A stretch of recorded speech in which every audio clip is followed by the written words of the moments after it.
dhe të reflektoj me vot, sepse është vetmja mënyrë se si ky pushtet aktual mund edhe të mos jetë dhe duke mos qenë është e mira e këtij vendi.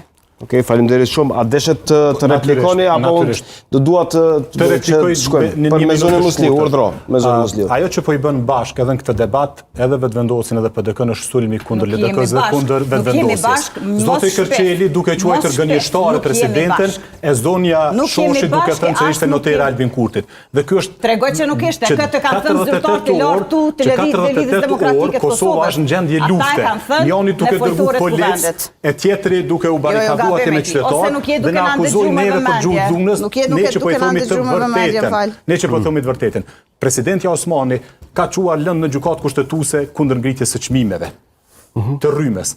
Ka bërë numër të reagimeve edhe kur ka qenë në presidencë. Nuk jam këtu për të bërë avokatin asaj periudhe sepse ka kush e bën dhe e bëjnë shumë mirë. Por po e them që Lidhja Demokratike e Kosovës është angazhuar në një proces të sinqert me lëvizjen vetvendosje për t'i dhënë vendit president dhe ka qenë i gatshëm që t'jap 15 votat për zonin Osmani. Pse lëvizja vetvendosje nuk e testoi ke LDK-n, edhe me pa janë që të nënshkrimi, rezultatin kishëm me pas njëjtë, me shku në zgjedhje prapë.